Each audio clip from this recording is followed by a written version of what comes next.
ضلع کچہری لاہور نے مبینہ رشوت دینے کے مقدمے میں NCCIA کے افسران کا مزید 3 دن کا جسمانی ریمانڈ منظور کر لیا۔ ہم بات کرتے ہیں ڈوننز کے رپورٹر رانا بلال سے۔ رانا بلال، بتائیے گا اب کیا کارروائی ہوئی آج ضلع کچہری لاہور میں؟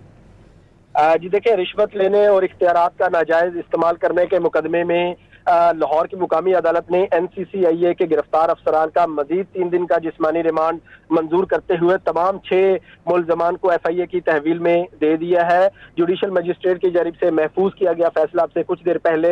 سنا دیا ہے۔ FIA کی جانب سے عدالت سے جسمانی ریمانڈ کی ہی استدعا کی گئی تھی اور یہ کہا گیا تھا کہ ملزمان نے جو کرائم کیے ہیں وہ وائٹ کالر کرائم ہے اور ملزمان سے تفتیش مکمل کرنے کے لیے ان کے جسمانی ریمانڈ میں توسیع کی جائے، جبکہ دوسری جانب جو ملزمان کے وکیل میاں علی اشفاق ہیں ان کی جانب سے جسمانی ریمانڈ کی درخواست کی مخالفت کی گئی تھی اور ایون یہ کہا گیا تھا کہ ملزمان کے خلاف کسی قسم کا کوئی بھی ثبوت ابھی تک صفحہ مثل پر موجود نہیں ہے۔ FIA نے جو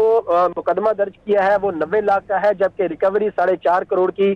گئی ہے اور یہ FIA کے اپنے ہی موقف میں تضاد ہے، اس لیے مقدمے کو جو ہے وہ ڈسچارج کر کے ملزمان کو رہا کرنے کا حکم دیا جائے۔ تاہم عدالت نے ریکارڈ کا بغور جائزہ لینے کے بعد اور وکلا کے دلائل سننے کے بعد تمام ملزمان کا 3 دن کا جسمانی ریمانڈ منظور کر لیا ہے اور FIA کے تفتیشی کو تفتیش مکمل کرنے کی ہدایت کی ہے۔